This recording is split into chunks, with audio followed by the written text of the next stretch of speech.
एक बार doctor APJ Abdul कलाम के under काम करने के वक्त एक साइंटिस्ट एक दिन अपना काम शुरू करने से पहले डॉक्टर कलाम से उस दिन थोड़ा सा जल्दी शाम के 5 बजे घर जाने का परमिशन मांगते हैं। उस दिन उनके बेटे का बर्थडे था और उन्होंने प्रॉमिस किया था वो शाम को घर पर होंगे। डॉक्टर कलाम परमिशन दे देते हैं। उसके बाद 5 बजे के आसपास डॉक्टर कलाम ने देखा कि वो साइंटिस्ट इतना ध्यान से काम कर रहे थे कि वो भूल ही गए उनको आज जल्दी घर जाना था। करीब 6:30 बजे जब उस साइंटिस्ट को ये बात याद आया, वो जल्दी जल्दी घर लौटे। जब वो घर लौटे उनके बीवी ने उनसे कहा करीब 5 बजे डॉक्टर कलाम खुद उनके घर पर आके उनके बेटे को बाहर घूमने ले गए हैं। क्वालिटी नंबर 1 ऑफ लीडरशिप, जितने के लिए पेड होते हैं उससे ज़्यादा करने की आदत। अब सोचिए आप एक पहाड़ पर ट्रैकिंग के लिए गए हैं और ट्रैकिंग शुरू करने से पहले आपने देखा कि आपके ट्रैकिंग लीडर्स के पैर डर के मारे कांप रहे हैं, तो तब आपका मेंटल कंडीशन कैसा होगा। दूसरी तरफ सोचिए अगर आप देखें कि आपका ट्रैकिंग लीडर एक बहुत ही कॉन्फिडेंट फेस के साथ एक स्माइल देकर आपको बोल रहे हैं आसान है, बस मुझे फॉलो करके चलिए, तब आपका मेंटल कंडीशन कैसा होगा। क्वालिटी नंबर 2, अटूट हिम्मत। जब हेनरी फोर्ड अपने इंजीनियर्स को फोर्ड कंपनी के फेमस V8 इंजन एक ब्लॉक में 8 सिलेंडर्स बनाने का आइडिया प्रपोज किया, उनके इंजीनियर्स ने बोला ये इम्पॉसिबल है। मिस्टर फोर्ड बोले मैं ये चाहता हूँ और हम लोग इसे ज़रूर बना पाएंगे, आप लोग बस काम शुरू कर दो।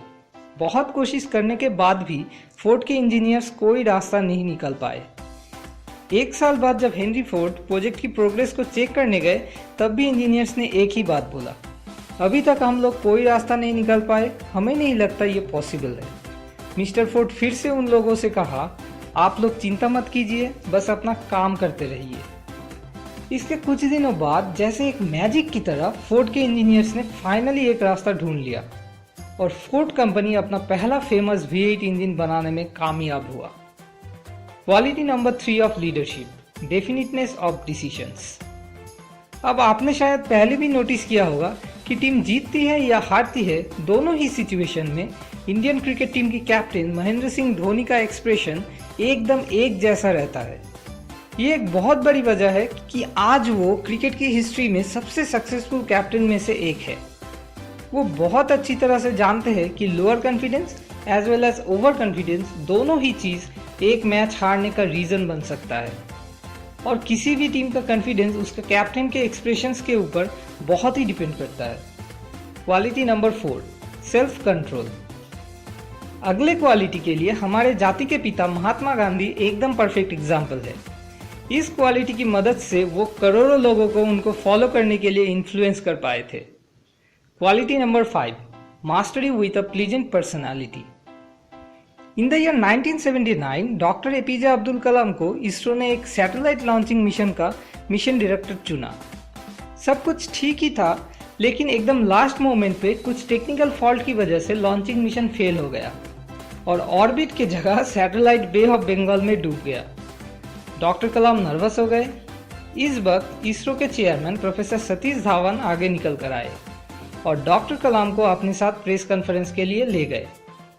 वहाँ पर जब मीडिया ने करोड़ों रुपया वेस्ट करने की वजह से क्रिटिसाइज करना शुरू किया, तब प्रोफेसर सतीश धावन सारे फेलियर की रिस्पॉन्सिबिलिटी अपने कंधों पे ले लिया और बोले मुझे हमारे टीम पर पूरा भरोसा है और मुझे यकीन है अगले साल वो ज़रूर कामयाब होंगे।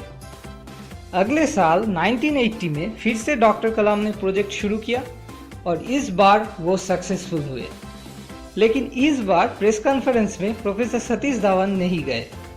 इस बार उन्होंने डॉक्टर कलाम को अकेला भेजा। लीडरशिप की एक बहुत बड़ी क्वालिटी, जब कोई फेलियर आता है तो एक ग्रेट लीडर आगे निकल कर आते हैं और सारी रिस्पॉन्सिबिलिटी अपने कंधों पर लेते हैं, लेकिन जब सक्सेस आता है तो सबसे पहले वो उसका क्रेडिट अपने टीम मेंबर्स को देते हैं, फिर शायद खुद को। क्वालिटी नंबर 6, हर सिचुएशन में रिस्पॉन्सिबिलिटी लेने का खुद की इच्छा। आज के ज़माने में हम सबको हर रोज़ किसी न किसी फील्ड में एक लीडर का भूमिका निभाना पड़ता है। किसी को बिजनेस लीडर, किसी को फैमिली लीडर और किसी को अपने सोसाइटी की क्रिकेट लीडर का रोल प्ले करना पड़ता है। इससे कोई फ़र्क नहीं पड़ता कि फील्ड कितना बड़ा हो या छोटा हो, एक ग्रुप की सक्सेस काफ़ी हद तक उसके लीडर की क्वालिटीज़ के ऊपर डिपेंड करता है। और इंटरेस्टिंग बात यह है कि चाहे बिजनेस हो या क्रिकेट, हर फील्ड में लीडर का रिक्वायर्ड एसेंशियल क्वालिटीज़ हमेशा एक ही जैसा होता है। जैसे एक एफिशिएंट लीडर एक टूटे हुए ग्रुप को फिर से ताकतवर बना सकते हैं, वैसे ही एक अनएफिशिएंट लीडर एक ताकतवर ग्रुप को बर्बाद भी कर सकते हैं। इसीलिए लीडरशिप के बेसिक एसेंशियल क्वालिटीज़ हम सब लोगों का जानना बहुत ही ज़रूरी है, क्योंकि हम सब लोगों को हर रोज़ ये रोल प्ले करना है। आज मैंने आपसे लीडरशिप की 6 बेसिक एसेंशियल क्वालिटीज़ को शेयर किया है, जो मैंने think and grow rich by Napoleon Hill book के चैप्टर 7 से सीखा है। अगर आपको ये वीडियो पसंद आए और काम का लगे तो अपने दोस्तों के साथ फेसबुक और व्हाट्सएप पे शेयर करें। नेक्स्ट वेडनेसडे को फिर एक नया टॉपिक लेकर लौट आऊँगा। ऐसे और भी बहुत सारे वीडियोस पाने के लिए सब्सक्राइब बटन पर क्लिक करके हमारे साथ कनेक्टेड रहिए। Thanks for watching.